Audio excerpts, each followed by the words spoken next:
The Dream 3 podcast back in your life, episode 28. We're doing the top 10 defensive players of all time. We started off with the top 10 quarterbacks, went to the top 10 running backs, went with the wide receivers. Now we're going to put the defense in as a whole, and we're looking for the top 10 greatest defensive players of all time. I'm sure me and Neil's list are going to be a little bit different, but before we get into that, we had a big announcement we made a couple days ago. We got a new sponsor, someone who's supporting us, somebody who we support. And we always say that we're not going to put our name, we're not going to be associated with a company that we don't believe in, that we don't use, that we don't, feel that is great for the hobby. We're very excited to announce that we are going to be partnering with MySlabs, MySlabs.com. A great alternative website so you can get off of eBay.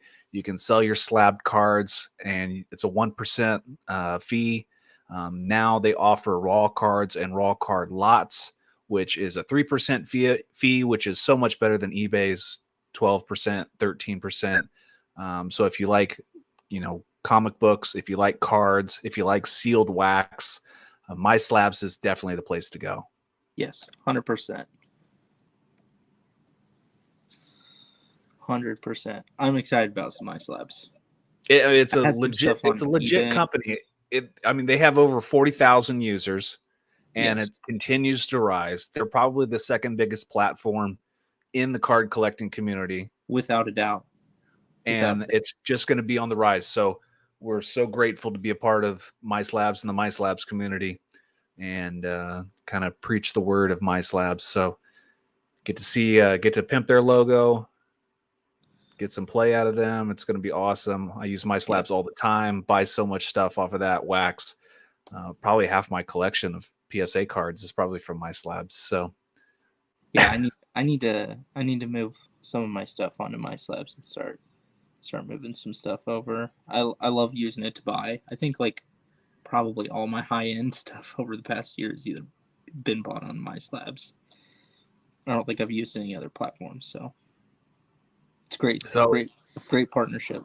Partnership. Excited to get with it. Obviously, we still have the other guys that support us.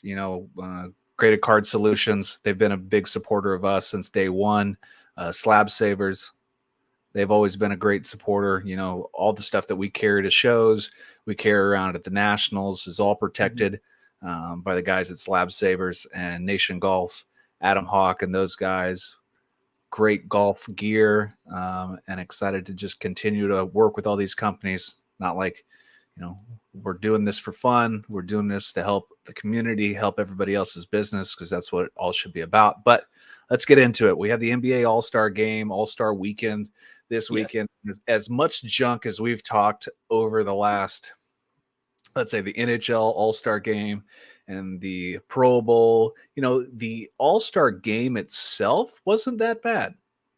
No, I think there might not as really as much defense, but Steph Curry put on an absolute clinic of why he is the greatest shooter of all time. And it's kind of nice to see some of that. And I think you get to see that more in basketball than probably any other sport, where people get to showcase truly their talents. And it was amazing to see him drop 50 points. Yeah, he hit 16 threes? Yeah, I think he was 16 of 27. So over 50% from the field. He had a rain ball from the logo. Yeah, he's nuts. But with all that, the NBA also tries to do the specialty things, the three-point contest, the dunk contest, the skills and drills games. Now, you saw there was a lot of crap on Twitter about the dunk contest this year. It's so boring. A lot of people were saying they wish it was back to the old days where Jordan, Dominique, all these guys were doing it, all the guys. And it would be great to see Giannis, LeBron, Zach LaVine back in it. Something like that would be nice, but it sucks now. It's Well, It's everyone thinks of, and I saw the big thing on Twitter going around was it was probably from NBA Live 2009 or 10. This is what people want the dunk contest to be, and it's the jump in the air, the 1080 and dunk it, yes, which is yes, people's perception. It's not going to happen how they want it, but yeah, I still think that there are. So there's a group on YouTube called Team Flight Brothers that I've been watching since high school. That they are all around the best dunkers in the world, and that's all they do, put on shows. I would like to see maybe like an take your NBA 5 versus a Team Flight Brothers 5 and have a dunk off. It's almost kind of like, remember back in the day when and one street ball was really, really popular. I would love to see the and one guys play against some NBA guys. that would Have, be fun. street ball version versus professional version. Two Yeah. different types of games, but still to see it intertwine, grow the game bigger, which is, What? arguably one of the second best games, biggest games in When the we were world. kids, we used to watch Slam Ball. You remember that? Yeah. Slam Ball would be sick to watch. Just from the aspect of like the game is a little different, and you get like the best athletes in the world playing Slam Ball against each other. It would be kind of sick to watch. Like Giannis is dunking a ball 15 feet in the air. I can see a lot of turned ankles and a lot of knee impacts, and those trampolines can be dangerous. Well, then bring in the Harlem Globetrotters. Like see LeBron jump from one back court to the forward court and dunk it. Yeah, something. I don't know. It needs to change. It sucks. That would be pretty dope. But yeah, NBA games, Pacers suck. Not even following Pacers this year. Lakers suck. Like, yeah, I need LeBron to put himself into. So it was funny. Speaking of MySlabs, I'm going through and looking, just doing my due diligence, going through, looking at some cards, and I'm looking at all the 2019 LeBron stuff. When LeBron's first year Laker gear, like the Prism stuff. The Prism stuff, because that was LeBron's first year in the Laker jersey, and when it came out, it was hot and it was popping, and it was, if you could collect rainbow. I'm pretty sure like a base PSA 10 did like what, $600, $700, something stupid. At a point. I mean, we've said this plenty of times that silver that you pulled at BGS 10 did 4,000. Yeah, 4,000 silver. So, and that was kind of like my first, not PC, but kind of my rainbow that I was going after. I was going after the LeBron rainbows of that 2019 Prism. And, looking back at it now, I was paying for like the pink ice. I think I paid $340 for like the purple. It was like $500. And now you could get basically every card for $200. Yeah, you could. I remember Zion. So Zion Orange Ice was doing like $650, $700. And like and then like if you got a 10, it was doing like $2K. And it was just outrageous. Like, stuff was outrageous.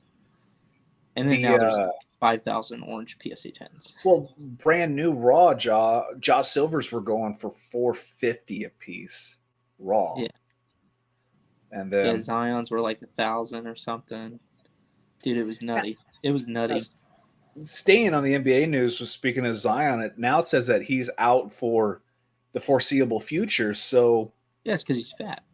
Well, that, and like now you have all these people who are trying to, and I see it on the card forums, like trying to buy Zion's really cheap. Like, are you really trying to hold on to this like a Ben Simmons type move? Didn't Ben Simmons miss his first 2 years, or was that Joel Embiid? Joel Embiid missed his first 2 years and then came back, but he was he averaged 27. He was 20 years old. But so far, he can't stay healthy. He's got weight issues. His knees and his feet are pretty jacked. Do you think the overhype about Zion is contributing to a major reason why, like, a certain sector of the market is, like, stuck? 100%, because people when people are in on Zion so high that like they can't stand to take a loss right now. Like they'd be you getting like can't, a tenth of the value. you can't think about all the money that they were throwing around in 2019, 2020 for those cards, and now you're kind of stuck with it. Yep. I mean, that you had to get out when you could have for that.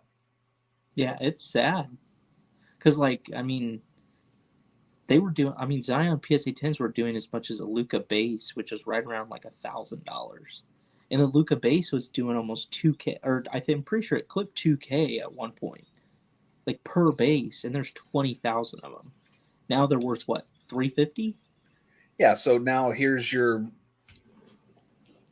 what you have to do. You either take your loss and take your cash, or you sit there and wait.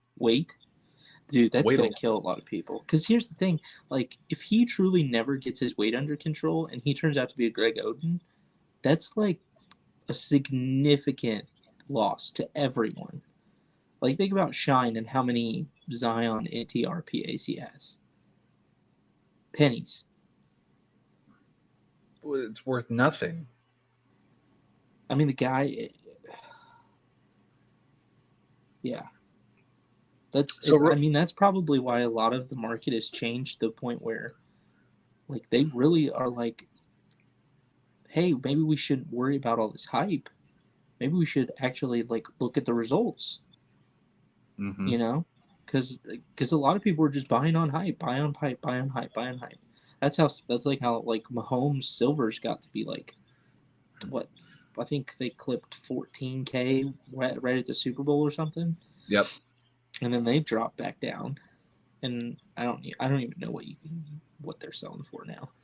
So real quick, I'm kind of scrolling through Golden Auctions to kind of see what's going on lately, and besides cards, they got some kind of really interesting stuff. They have a Michael Jackson tour stage worn crystal glove.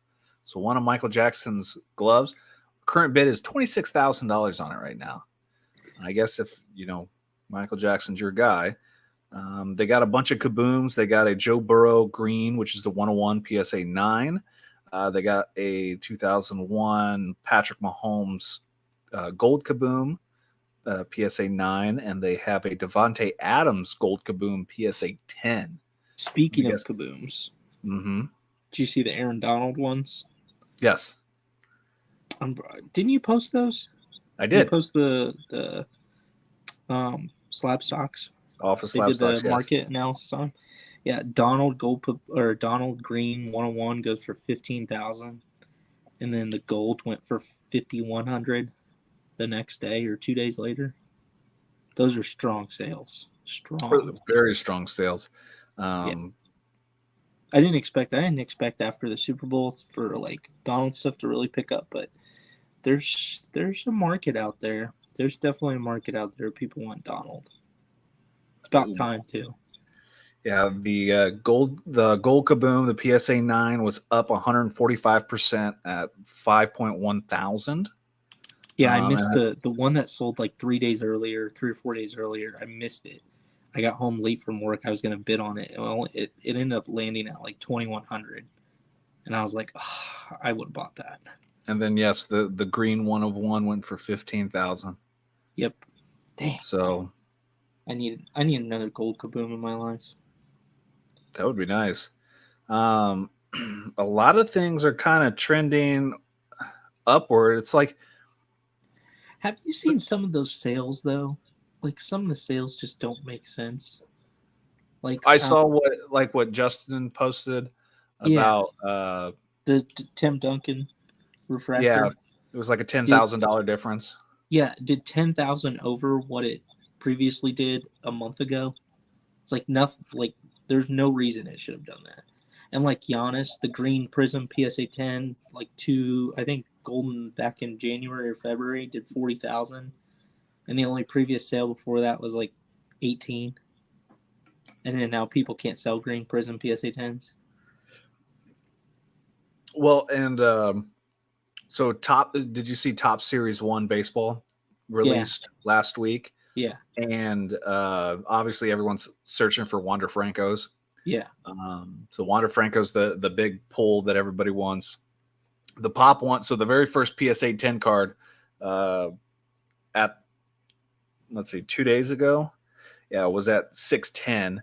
But if you find out kind of what the print runs are on all that stuff, like they're saying, so the total projected 2022 Series 1 print runs for Topps Baseball, hobby boxes over 105,000, hobby jumbo boxes 105,000, retail products 264,000, complete set boxes 238,000, complete team sets 15,000, total print run of 7,000 or 700,200 or god dang 728,898 per each card. That's ridiculous. For Top Series 1. Are we in? Oh, God. Like, that's junk wax. That's junk. That's absolute junk. That many cards for one guy. That's a problem. Yeah, per person? Yeah. Wow. That's bad. That's super bad. Now, I wonder if... Almost as bad as Fanatics partnering with Mitchell and Ness. Do you see that? No. I did not.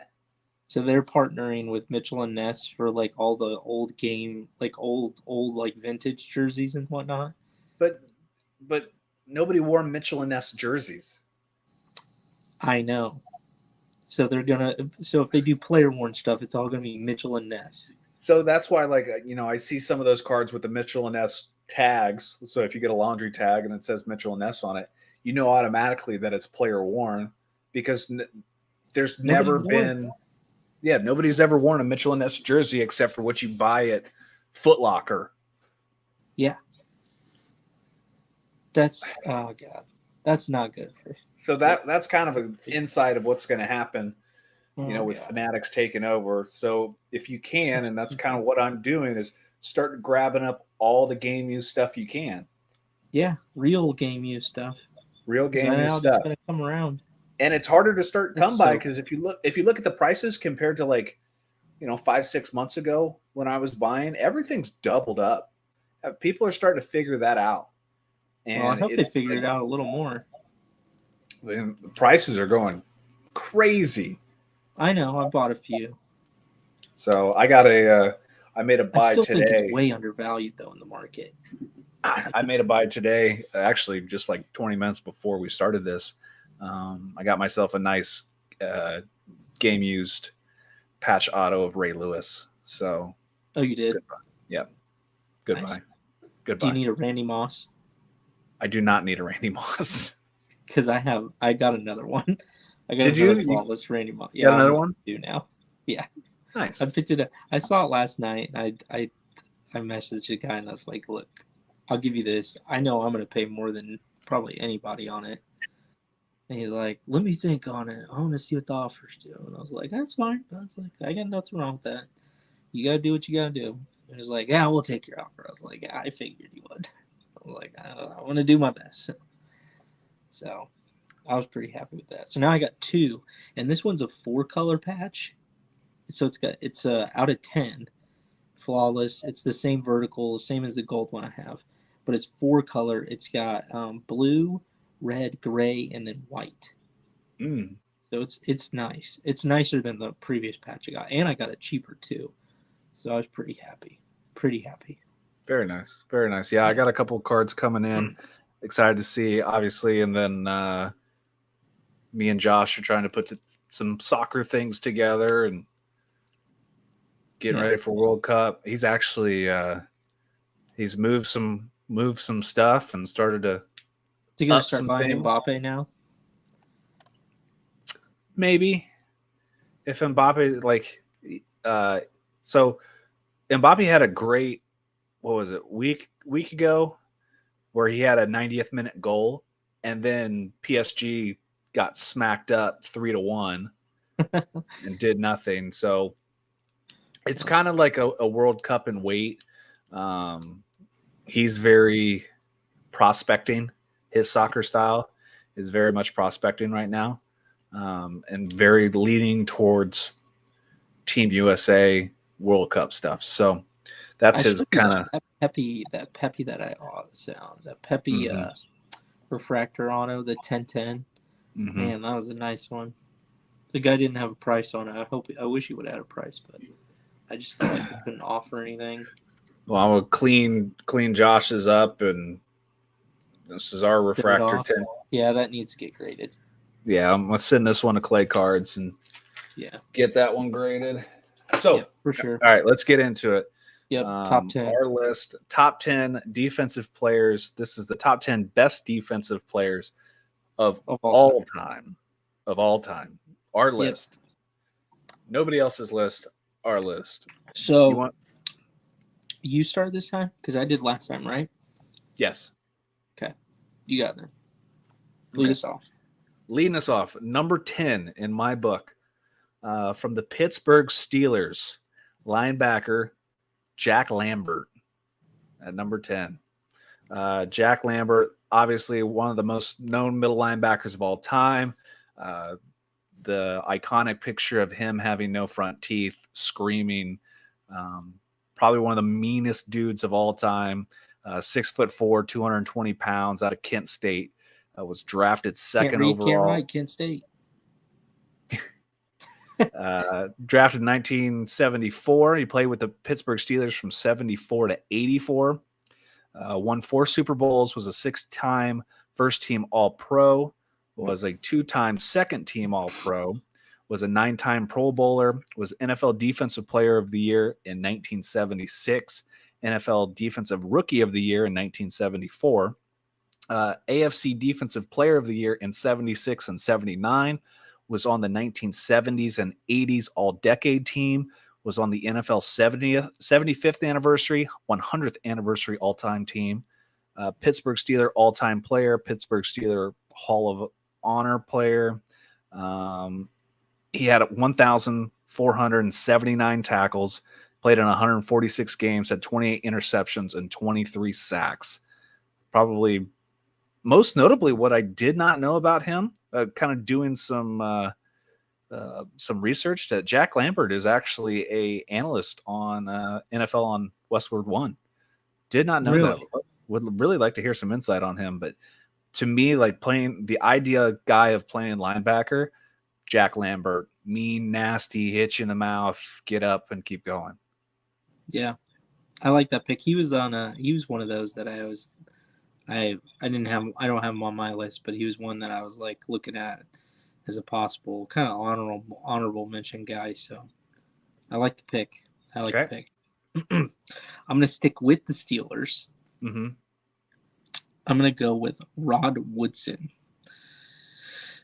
So 11-time Pro Bowler, 6-time All-Pro, 1-time Super Bowl champion, 1993 Defensive Player of the Year, 71 interceptions, which ranks 3rd all-time, and 12 touchdowns, which ranks 1st all-time. Over 1,000 tackles and led the league in interceptions twice, in 92 and in 2002.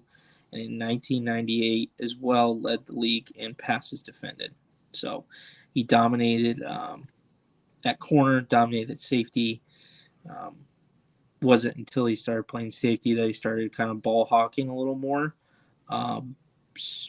Speed, athleticism, power, strength, everything you could want, and kind of that perfect cornerback, perfect safety, perfect defensive back.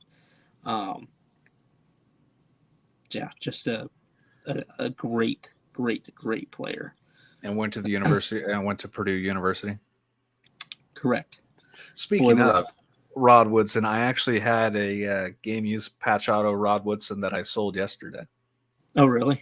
I did. I've been looking at flawless. Like this whole list made me think of like flawless guys that I don't have defensively, and a few of them I have on the list, but a few of the other ones I need to grab.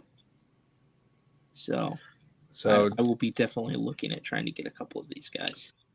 So number 10 for you, Rod Woodson. Number 10 Rod for me, Woodson. Jack Lambert. So 2 Steelers, top 10 defensive players of all time. Moving to number 9. Probably one of my all-time favorite players to watch. One of the players that I tried to emulate my game after when I was playing. From the Philadelphia Eagles, his nickname was Weapon X, Brian Dawkins. Brian Dawkins. I like that pick. I love Brian Dawkins. Brian Dawkins was the nicest dude in the world until he put on that football helmet and came out of that tunnel. The blacked out visor scared the crap out of me. If you'd never seen Brian Dawkins, his intro or him flying, just go on YouTube, watch the Weapon X highlight videos, and just be amazed of the player Brian Dawkins was. Second round pick out of Clemson in 1996. He was with the Eagles from 96 to 2008 and then spent a couple years with the Broncos. He's a Hall of Famer. Obviously, got inducted a couple years ago. Four-time first-team All-Pro, one-time second-team All-Pro, was at a Pro Bowl 9 times. Was on the 2000s All-Decade team. Eagles Hall of Famer. His numbers retired for the Eagles. He had 1,147 tackles, 26 sacks, 36 forced fumbles, 19 fumble recoveries, 37 interceptions, and 4 touchdowns. I mean, this guy could do it all. He could blitz, he could cover, he could play man-to-man, he could knock you unconscious, he could tackle an open field. There's a couple big hits that I can remember seeing. One was Michael Vick sprinting towards the end zone, thinking that, he's going to walk in completely safe. And at the 1 yard line, Brian Dawkins comes flying out of nowhere, just hits him in the side, just clips him. And Michael Vick hits the ground and just sprawls out. And Vick came out and said that was probably one of the hardest hits that he'd ever received of all time. Yeah, I like that pick. Definitely like that whole group in 2000, like the early 2000s, like Dawkins, Ed Reed, John Lynch, those safety. I mean, there's a ton of those safeties in that time frame that were just like scary guys to just sit at the top of coverage, just waiting and waiting, just lurking. Thank God I don't play quarterback. Yeah, and it's definitely a different game the way they were able to play it compared to now, because the John Lynch's, the Ed Reeds, the Brian Dawkins, there's no way they could play the same type of game that they did back in the 90s and 2000s that they are playing today. Because you watch those guys, John Lynch would try to knock Dallas Clark unconscious coming through the middle. Brian Dawkins would knock out, whatever tight ends running down the field or whoever's running a cross pattern. Like nowadays, like you got to kind of pull up and wait. So for those guys playing in the era they did, they basically changed the game by their style of hitting. Yeah, I would agree with that. That was the group of safeties that changed all the penalties in the NFL. They're the reason why we have penalties. Fact. Oh, for sure. There's a reason why we're going towards two-hand touch football, and it's because of them. So, yeah, I'm with you on that. Number 9, might be a little biased here, but I think we're definitely getting to the point where we have to consider this. Yes, Aaron Donald. Really? And there's a reason why. When you go and you look through the tape of Aaron Donald and you look at just pictures, when we think about wide receivers, we've seen pictures of Calvin Johnson where he gets double covered on a play, right? Where there's 2 guys sitting across from him and they're like, well, we're just going to sacrifice 2 guys into coverage. Aaron Donald is that on defense. Like, there's nobody who's been game planned to have the center and both guards both try to block, or all three try to block Aaron Donald at the same time. And this happens on multiple occasions. And it's just, he is so disruptive and so technical. It's not that he's physically better than everyone. He's just so technical at his size that he's just dominating. So I'll go into it. 8-time Pro Bowler in 8 seasons. 7-time All-Pro in 8 seasons. 2014 Defensive Rookie of the Year. 3-time Defensive Player of the Year.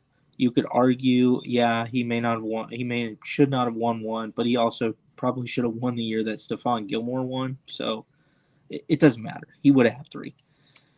On top of that, he's had 6 seasons with 10-plus sacks as a defensive tackle. We're talking as a tackle. Super Bowl champion, 150 tackles for loss, 226 QB hits, 23 forced fumbles, led the NFL in sacks in 2018 and led in tackles for loss in 2018 and 2019. He also retired Tom Brady. It's not greatest quarterback of all time, and Aaron Donald put him into retirement. And he did that all in 127 games.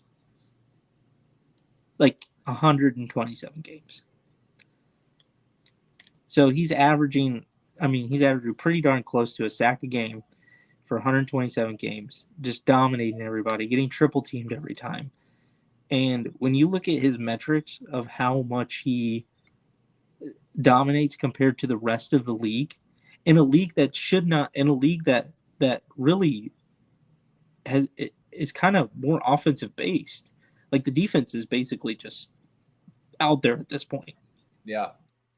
Yeah, Aaron Donald is one that still is succeeding at a high level, playing defensive tackle, getting in on the run, making plays downfield, disruptive in the pass game. I mean, he does it all. He literally does it all. And when you play in a Super Bowl and you have 2 sacks and you make the game-saving play, it says a little bit about you. So I think he's worthy. I think we do have to talk about Aaron Donald being a top 10 player all time. I don't think he's going to get up to the top 5 now. He's got to show some longevity. But at his rate right now, what he's doing for a defensive tackle at 6'1", 280 pounds, it's something you've never seen before. Since what? Reggie White? But Reggie White played defensive end. Yeah, but he had some seasons at defensive tackle or listed. I would say Warren Sapp. Yeah. But even at Warren Sapp, played, 200 games? Yeah. And Aaron Donald has more sacks and 127? Well, Aaron Donald's also like a genetic freak where no man should, be his size and be with a 12-pack and completely shredded. Like, how is he USADA approved? That's what I want to know. He's beating US 88 right now. He's beating them. So what you're telling me is he is all natty. Probably. There's some people who are just. Here's the thing: when you get to be, okay, so I've seen in person Laurent Landry. In 2013 when I was working for the Colts, Laurent would come in with his bag of pills, and you're just like, you look at him and how veiny he is, and just like prickly and pimply, and you're like, have all the biceps, all the biceps, and no football ability. Yes. And then you look at Aaron Donald, and he almost still look like he has some baby fat on his arms. And I don't know. Maybe he's just a genetic freak. Maybe people are like that, right? Yeah, there are. I mean, you wouldn't expect the quarterbacks in the NFL to all throw 80-yard touchdown passes, but they all can now. It's just a different world, and Aaron is showing us that. All right. So, number 9. Number 9 for you, Aaron Donald. All right, number 8 on my list, an undrafted player in 1990 from the Minnesota Vikings, defensive end John Randall. There was probably no harder worker, no dominant defensive end than John Randall in the 90s and early 2000s. Obviously, he was known with the Minnesota Vikings from 1990 to 2000, and then finished his career with the Seahawks 2001 to 2003. He didn't have a ton of tackles, but he had 137 and a half sacks, which I believe is 6th all time. For a guy who's undrafted, that's, Robert Mathis type stuff. Well, Robert Mathis was drafted in the 5th or 6th round. Pro Football Hall of Famer, College Football Hall of Famer, one of the best trash talkers of all time. Watch the video, regulator, or he yells regulators, mount up. He barks. Like John Randall, crazy man. First dude I ever saw that wore eye black and just like painted his face with the eye black just to make him look like a complete warrior. 6-time first team All-Pro, 7-time Pro Bowler, led the NFL in sacks in 1997. 1990s All-Decade team, was on the 100th anniversary team. Was one of the 50 greatest Vikings of all time. Could be just a lot of greatest trash talker of all time. But most season leading team in sacks, he had 9. Most consecutive seasons leading the team in sacks. Man, there's been a lot of great players that I could have put on the list from the Vikings. The Carl Ellers, the Alan Pages, anybody from the Purple People Eaters defense back in the 70s. But, guys, when we've said this a lot with the list, it's guys that I've seen play that resonate with me the most as of greatest of all times. Now, obviously, there are guys that I never got to see play that are still better and are on this list. But to me, John Randall, intimidating, high motor, high energy, super sacker. I agree. John Randall, 14th all time, tied with Richard Dent in sacks. I'm trying to see. Yeah, there's some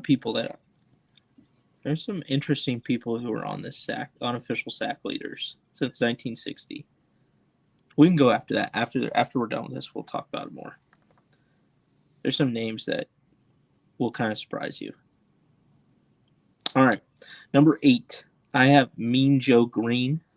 Really? 10-time Pro Bowler, 4-time All-Pro, 4-time Super Bowl champion, 2-time Defensive Player of the Year, 1969, Rookie of the Year, 1979, Walter Payton Man of the Year, and a part of the Steel Curtain. When I think of interior defensive linemen, vintage interior defensive linemen that just dominated, it's Mean Joe Green, and just how they can hold their own.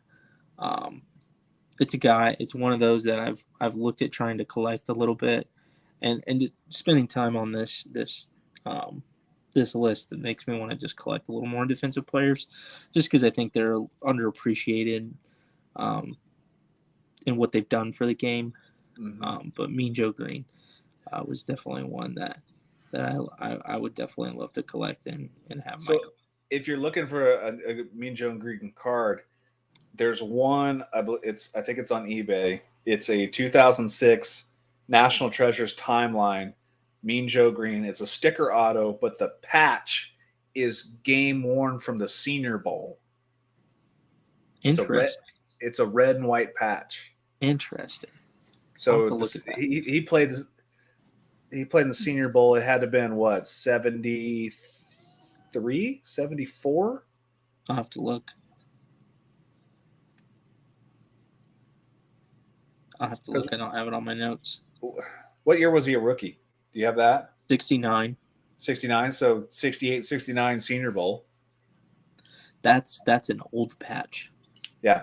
That would be a dope piece to own. And I don't think it's that expensive. I think that it's less than 200. Yeah. I found I was looking at like old vintage guys, like, guys that are dead or not, or, older. But like Deacon Jones, there's some old Deacon Jones patch autos that I was looking at too. Yeah, there's a lot. There's a lot of defensive players that you can go get pretty cheap. Just from like the collecting standpoint, pretty nice pieces. So yeah. Mean Joe Green. Mean Joe Green at number 8 for you. All right, number 7. I'm going to go out of the University of Southern California. It was a first-round pick in 1981. Played safety, most notably for the San Francisco 49ers, Ronnie Lott. Ronnie Lott. Interesting. So to me, Ronnie Lott is, toughness. Yes. Dude, like Brian Dawkins plus another level. The difference between Ronnie Lott, Brian Dawkins, Ronnie Lott goes in there and blasts everybody and then cuts his pinky off at halftime so he doesn't have to miss parts of games. Yes. So he played for the 49ers, played for the Los Angeles Raiders, played for the Jets, which I had a patch auto of, and the Kansas City Chiefs and the 49ers again, finished his career there. Career highlights, like the list of highlights that this guy achieved in his career from 81 to 95. He won 4 Super Bowls, 8-time first team All-Pro, 10-time Pro Bowler, led the NFL in interceptions twice, NFL forced fumble co-leader in 1982, was on the all-rookie team, the 80s and 90s all-decade team, the 75th and 100th all-time team, Hall of Famer. His numbers retired for San Francisco. He's in the Hall of Fame for the 49ers. Was an All-American and a national champion in college. His statistics in the NFL: had 1,146 tackles, had 63 interceptions. His interception return yards was 730. Yeah. 16 forced fumbles, 17 fumble recoveries, and 5 touchdowns. All with 9 fingers. All with 9 fingers. Had a brief broadcasting career, but man, like Ronnie Lott. Anytime you could find a Ronnie Lott, San Francisco auto, or even the Raiders auto, that's a big pickup. I like stuff like that. Ronnie Lott, one of the most hard-nosed guys ever in the NFL. Yeah. Could not agree more with that. I'm surprised you had him so far back, though. I thought you have Ronnie Lott higher? Yes. Oh, okay. Yes. I think of it like this. It's like, how many times can you put like a certain position in the NFL? Like, if you think about it, like top 5 players of all time, it's really kind of like the number 1 at each position. So like, you kind of have like the best linebacker there ever was, the best defensive end there ever was, or interior lineman, or whatever lineman there was, the best safety there ever was. Mm-hmm. That's kind of how I felt like the top 5 should have gone, from my aspect. But I mean, we'll save that. We'll get into it. I just felt like you kind of have to reach that level. And I don't know. Is there safety better than Ronnie Lott? Not on my list. Yeah, and not on my list either. So that's just kind of how I felt. What are we on, 7? We're on number 7. All right, number 7. I have Bruce Smith. Now I know I'll probably get a lot of flack just because I know a lot of people see Bruce Smith and Reggie White very similar. But and you got to see Bruce Smith that play, didn't you? You got to see him play a little bit. Did you get to see Reggie play a little bit?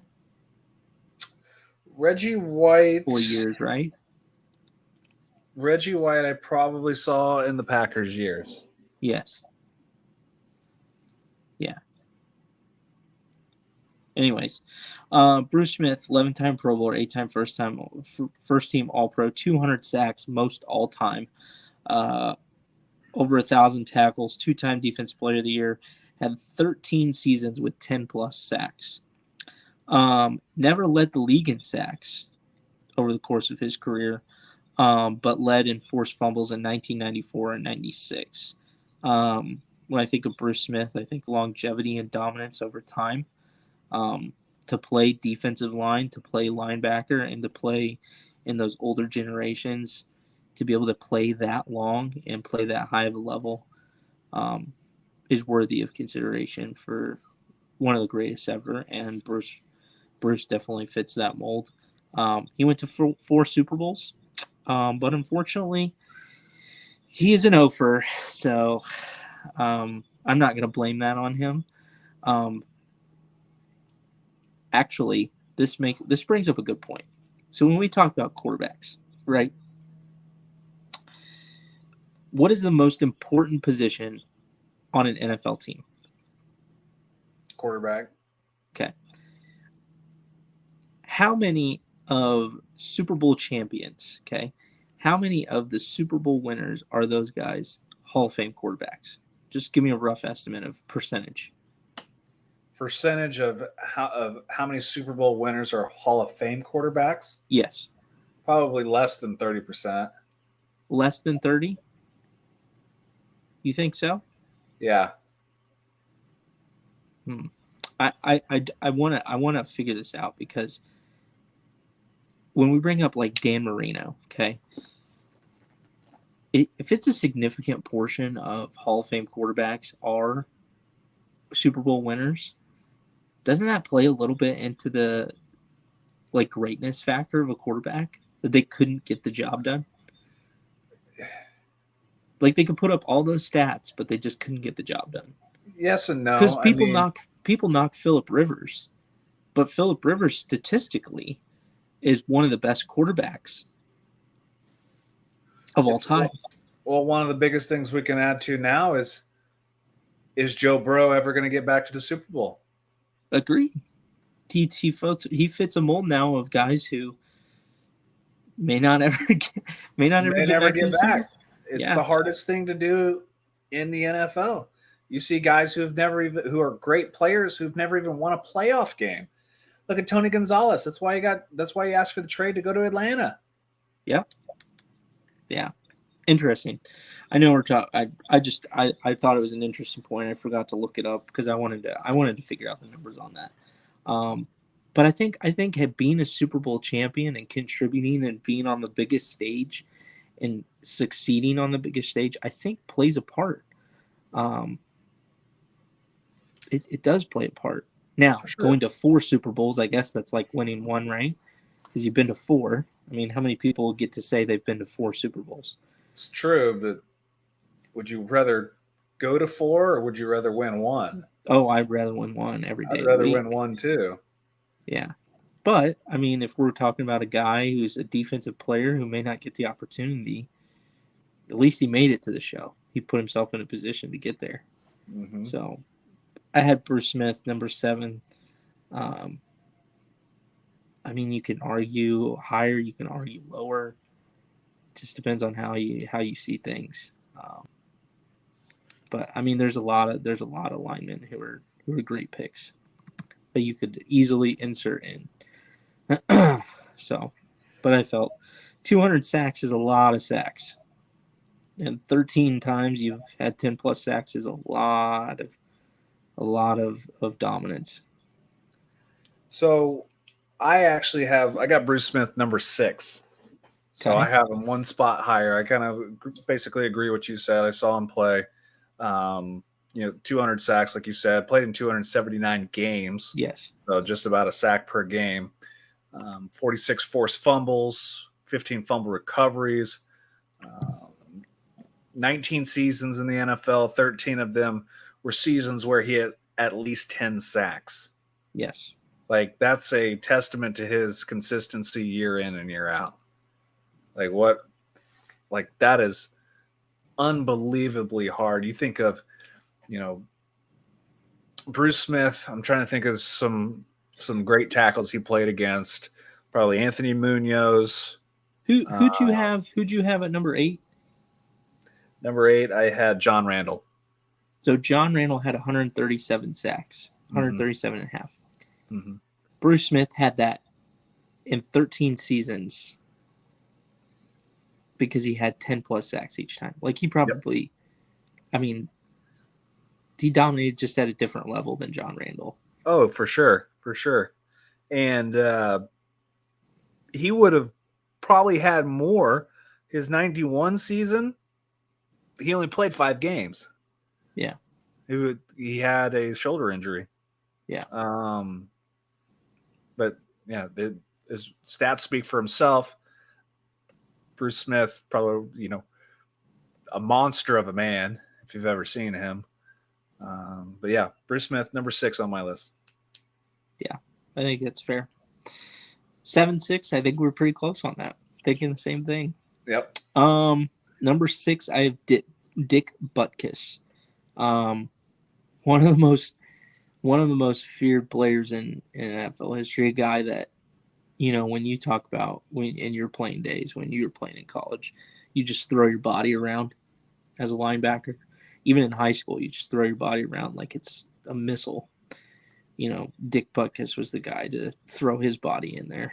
Took a beating, only played 9 seasons. But in each one of those seasons, or all but one, was an 8-time All-Pro selection. So you think about that, 9 years, 9 of your best years, and you made the All-Pro team 8 of those times. It's quite an amazing feat. Now, I can't find a ton of statistics on Dick Butkus, but some of the things I saw were like he was 1,000+ tackles, and I think before they did combined tackles, so like assists and solos. They just all wrapped it into one. But that's pretty amazing. If you're over 1,000 tackles in 9 seasons, that's crazy numbers. He's very great on Twitter too. Yes, I that was my last thing. Greatest Twitter account right now.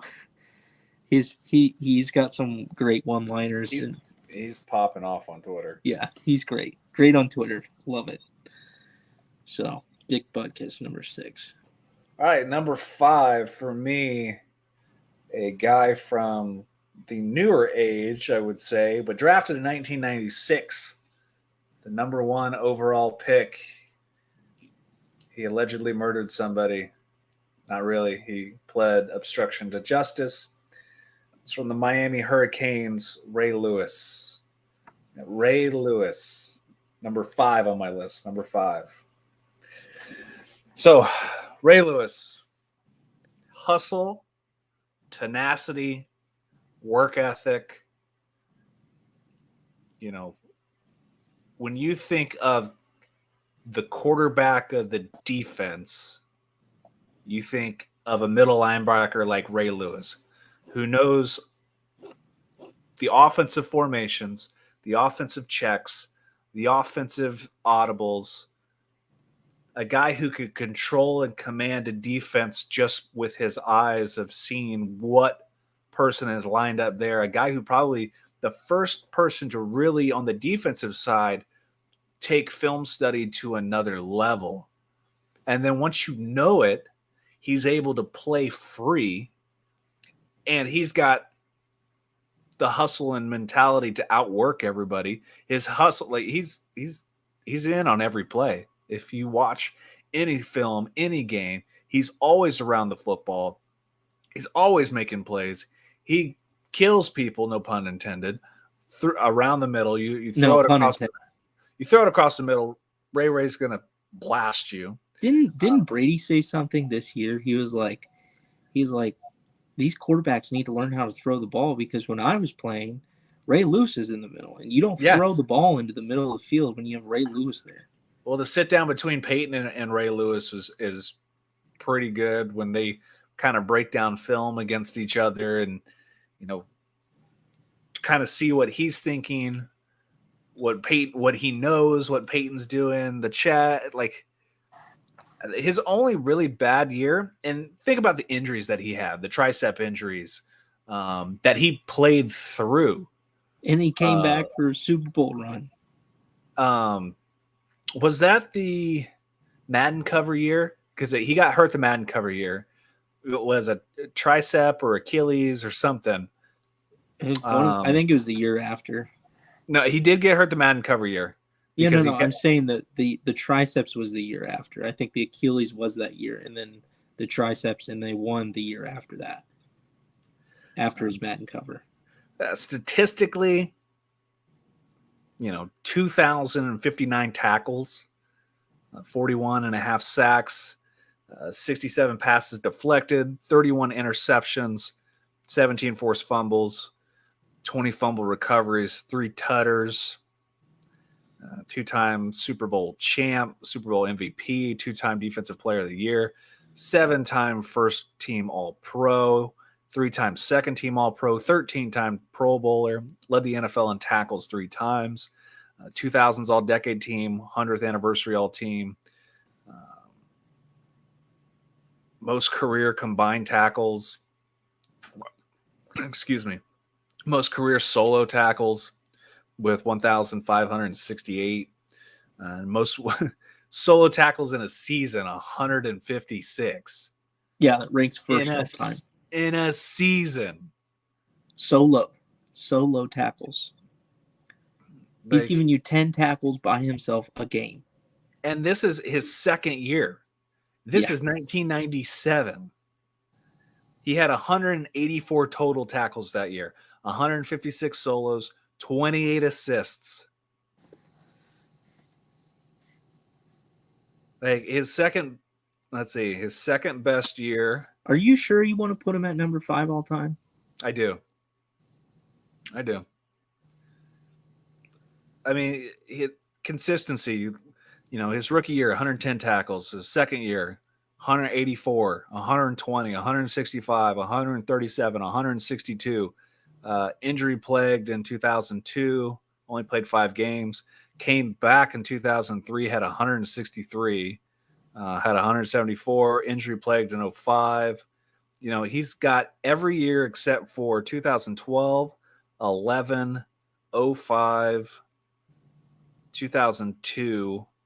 He has over 110 tackles. Yeah, 13 seasons, over 100 tackles. Holy crap. So, but still, number 5 on my list. Number 5, I have another Ram, Deacon Jones. Yeah.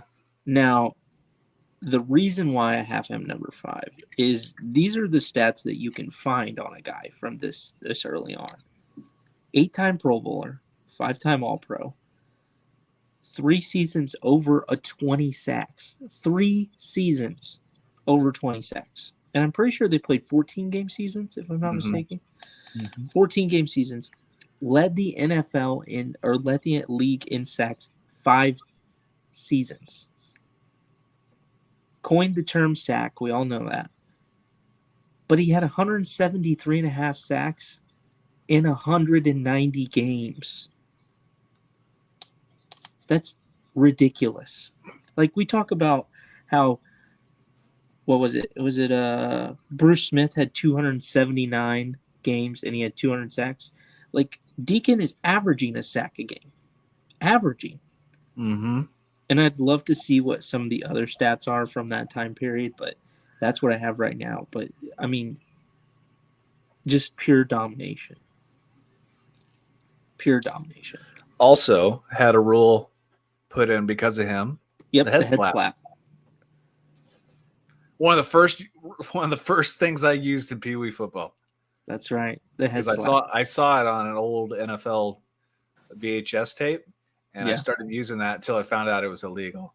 And I see why. Just like that monster palm just coming upside the head. Smack. So many concussions were given out. Yeah, I know. Number 5, Deacon Jones for you. I think that's pretty worthy. 3 seasons over 20 sacks. Number 4 for me a man who died way too early, Reggie White. Reggie White at number 4. Not only a great player in the NFL, but nobody remembers him playing in the USFL. No, I do not. 6'5", 300 pounds. Yeah, was basically Dwight Freeney. Was picked first round, 4th overall in the supplemental draft at the USFL.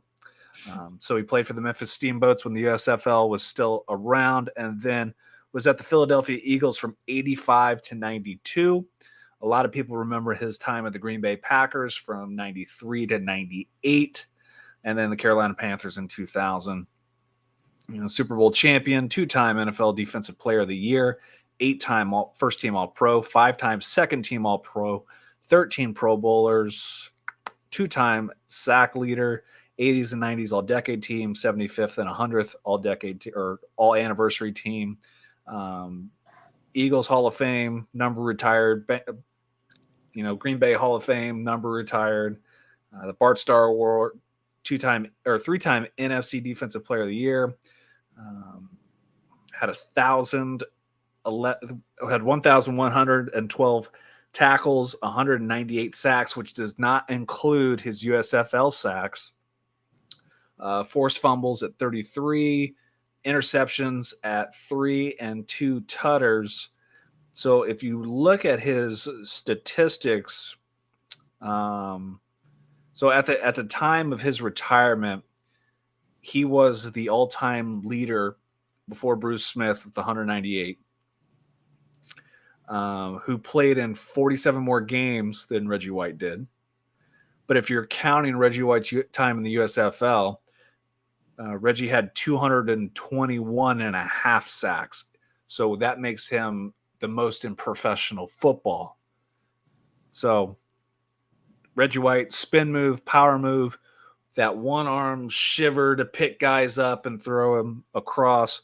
Kind of a funny thing. And I kind of wish, so the team's racing in Phoenix this weekend, and there's a special guest coming out that I had been talking to online. Wish I could get to meet him because he played against Reggie White, and there's a big video of him getting tossed by Reggie White. His name is Tony Mandrich. Was the number 2 overall pick in 1984 or 85 for the Green Bay Packers. He was the biggest offensive lineman of all time. He was like 6'6", 330. Kind of fizzled out, had a bad career in Green Bay, and then came to the Colts. But I wish I could have met him and talked to him, but been emailing with him back and forth. So hopefully I get to meet him someday. But Reggie White, power, tenacity, gets to the quarterback, hits people. So Reggie White, number 4 on my list. Here's where we start to get into some of the guys that you've named. I had Ronnie Lott, number 4 all time.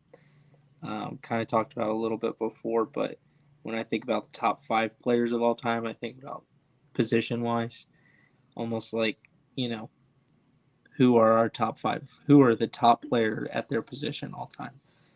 Ronnie Lott being the best defensive back of all time. 63 interceptions, 16 forced fumbles, 192 games, 10 interceptions in 1986, and led the league in interceptions twice. I don't know if I can really add much more to what you've said. 4-time Super Bowl champion, which goes perfectly on one of his hands, not on the other. Ronnie Lott, number 4. We'll go straight to number 3, already mentioned on your list, Dick Buckus, number 3 all time. One of the original just mean dudes playing defense. University of Illinois, like if you wanted to fight, Dick Buckus was that dude. He would grab your face mask, throw you on the ground, choke you, punch you, fight you. Comes up every single play. His career actually wasn't super long. It was 65 to 73. But hard. You watch any of the old videos that talk about Dick Buckus, like he was a dog. Like I forget. Pat Summerall said that he wouldn't even shower after the game. He would just put his clothes back on and leave. Like that's how much of a dude this guy was. Like he was all about football. He was all about hitting people in the mouth, doing his job, and going home. Back when these guys are making like $50 a game. Yeah, he was laying his life out on the line in the game. Not much more you need to say. Him, like when you think of Bears linebackers, you think Buckus number 1, you think Brian Urlacher number 2. You don't like Singletary up there? I like Singletary number 3. I like Urlacher and Singletary together as like a 2A, 2B. I think Butkus 1. But yeah, and then who was the other guy who played with Urlacher? Lance Briggs. Yes, number tied for 4. Well, he would be number 4 because you have 2A and 2B. Yeah, some great linebackers for the Bears. Oh yeah, great linebackers. All right, number 3 on your list. Number 3, I have Ray Lewis, and I'll tell you the reason why Ray is ahead of Dick Butkus. Yes, you can throw your body around and give everything you have, just launching people in the mouth. But Ray did that, and then he did everything else. The play caller, the general, understanding, recognizing offenses. Like you said, spending time watching film, the longevity, 2,000 tackles. I mean, he did everything. He did everything that Butkus did, and then did it longer, and then did it more, and then did it better. And he just perfected what would be the linebacker position. And I don't know if we'll ever see someone who will play as long as Ray and get as many tackles as Ray and be the commanding general as well as Ray. And to be able to watch it, like you said, watch it and see it live is something that you'll never forget. His like name coming back from is the torn Darius triceps. Leonard. Huh? His name is Darius Leonard. And Darius Leonard's got like 3 concussions. He's got 1 more before he's going to be out cold. He's going to turn into Austin Collie. He also only weighs like 209 pounds. So yes. Yeah. I just think like Dick Butkus, old mean guy. Different styles of defenses, though. Like yeah, but I agree. But I think there's more up here that Ray did, and I think that's the difference. It's not all about just going out and hitting someone as much as middle linebacker is just being everywhere on the field. And Ray was literally everywhere on the field. I mean, 13 seasons he had over 100 tackles. 13 seasons. It's unheard. And I mean, he led the league in tackles and had the most tackles all time in a season. First in 156, and then 137 was third all time. I mean, he's doing everything, literally everything. Ray Lewis, number 3. All right, number 2. You've already said him. Mean Joe Green. I have it number 2. Interior, could play outside. The greatest Super Bowl commercial of all time. Leader of the Steel Curtain defense. The Super Bowls. Defensive Players of the Year. Rookies of the Year. Like Walter Payton, Man of the Year. On the field, off the field, great. Totally forgot that he was a coach at one point, and coaching while I was watching teams. Long career. Mean Joe Green, number 2. Not much more need to be said. Yeah, I don't blame you. Number 2, I have Reggie White. I think the only thing that I can add. 21 sacks in 1987. 12 times he had to over 10 sacks. I mean, that's as good as Bruce. But, I mean, like you said, if you count USFL, he has more sacks, played more games. Had over 1,000 tackles in his career, and he had over 100 tackles in 4 seasons, which I think is impressive for his position. Getting over 100 tackles in a season. So the only reason I would bring up in 1987 the sacks, the only thing I would put with that was the scab year. It's not like he was playing against top level NFL players. He was playing against dudes off the streets. Yeah, but at the same time, like, you still got to go out there and perform. Like, you still got to go out there and you got to win the games. You still got to go out there. You got to still sack the quarterback. You still got to perform. It's like you could take the year off. You could have an average year, but you still got to go out and do it. That's like John Jones now fighting Matt Hamill then.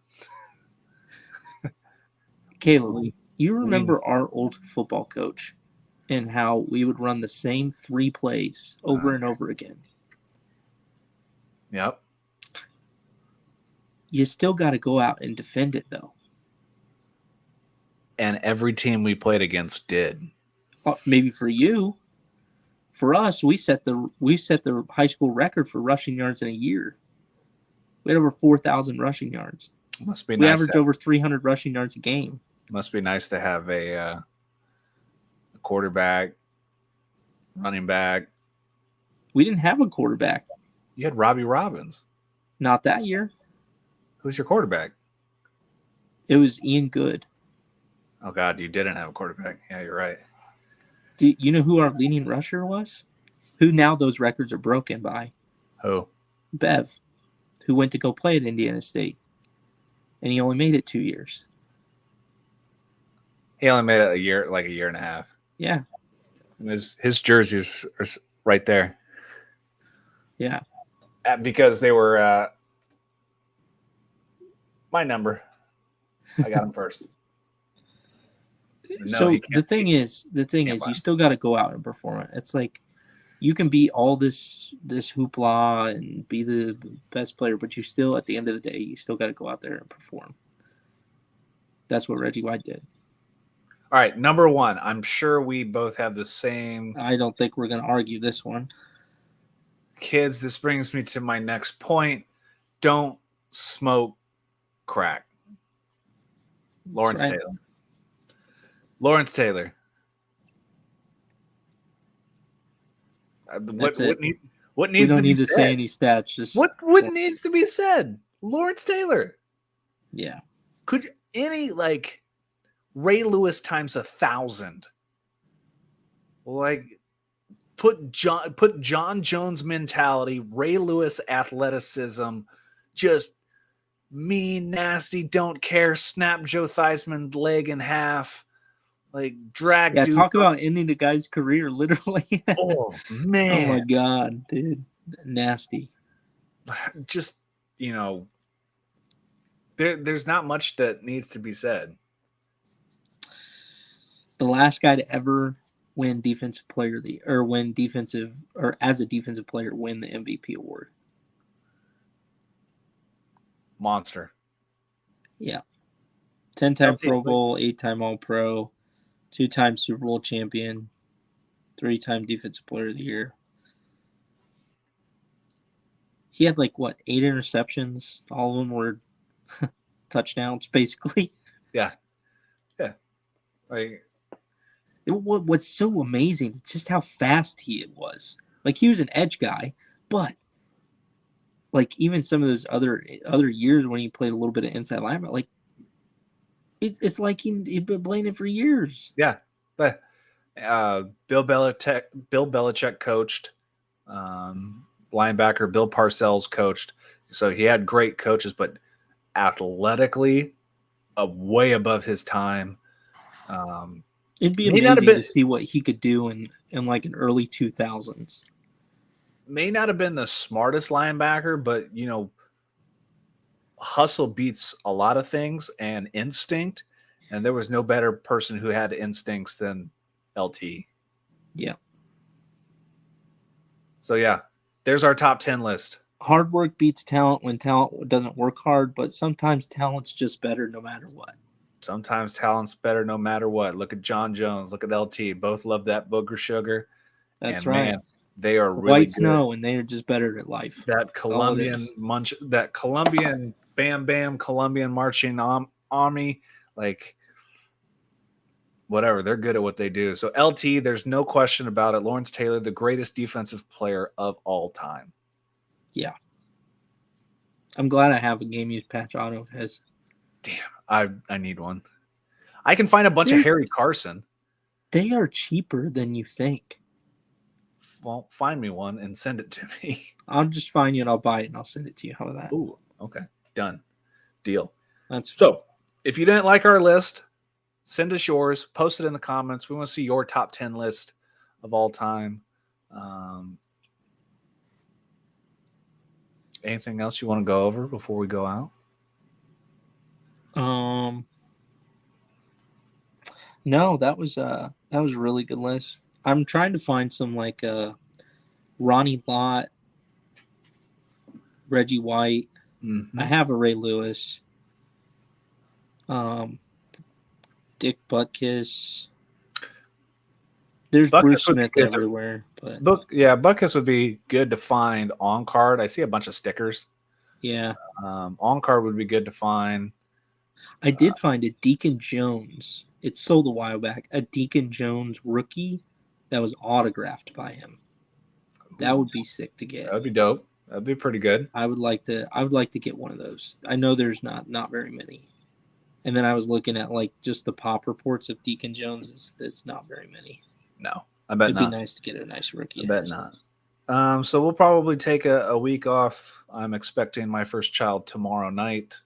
So we will we'll probably take a week off the podcast, come back with new, better episodes, more stuff to talk about, let the hobby move around a little bit more, kind of see what the play, because we're kind of in that weird lull of NBA seasons, kind of halfway. Hockey's not in the playoffs quite yet. They're going to be right around the same time. Football's over. Baseball's kind of throwing their arms up in the air, not getting anything done.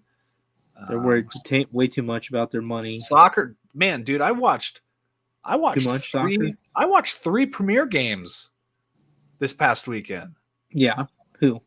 I watched Man City. I watched Man U. Who'd they play? Man City played. Didn't they get throttled? No, they ended up winning 3-2. Who was it that got throttled? You were telling me about. No, that's right. Man City. That was PSG. PSG got throttled, but they're not in the Premier League. Yes. Man U. I watched Man U play, and then I watched Tottenham play. Nice. Or Josh's favorite team's Tottenham. So yes. Harry Kane hit a goal in extra time. Stoppage time, 6 minutes. I saw that. Yeah, it was a fun freaking game to watch. For as much people they talk junk on soccer, I can understand that. But watching Premier League soccer is way different. And I totally forgot that Cristiano Ronaldo's on Man U. Yes. The crowd in Premier League soccer is amazing. Almost as entertaining as the game is. Amazing.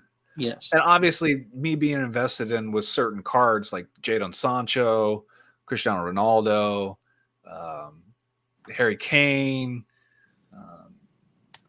Mbappe's, Pulisic's, et cetera, like, it gets me in a little bit more.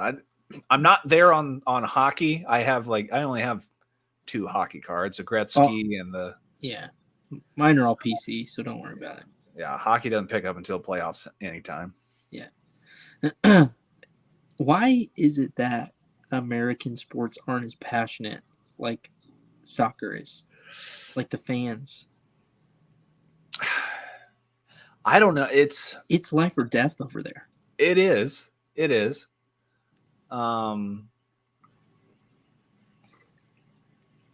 don't know. It's just something about like I have an appreciation for how the fans are so passionate about their team. Well, think about like most soccer clubs. Like a lot of those clubs have started in the 1800s or the early 1900s and have been around for decades and decades and growing up in that Hundreds of passion years. where you think of, the NFL teams, they haven't been around that long. Even though the NFL's been around for 100 years, the Carolina 56. Panthers have only been around since 95. The Tennessee Titans have only been around since 2000.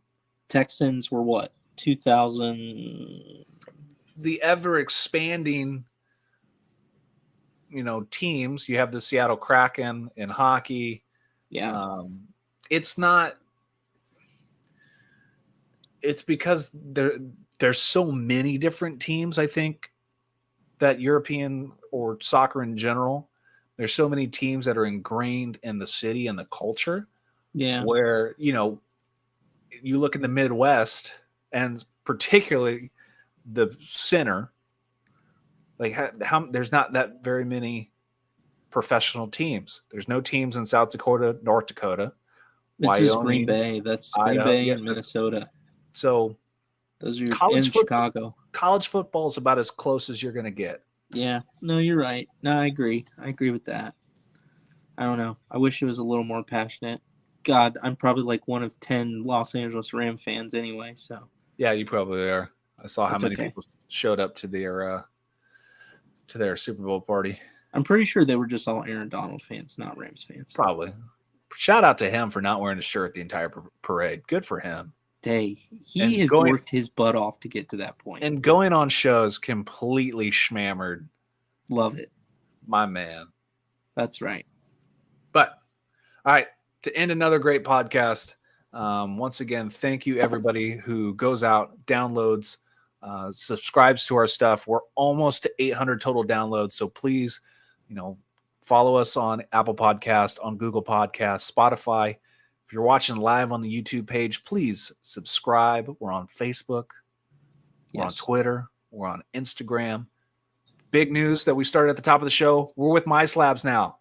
Go to MySlabs. Buy and sell slabbed cards, slabbed comic books, sealed wax.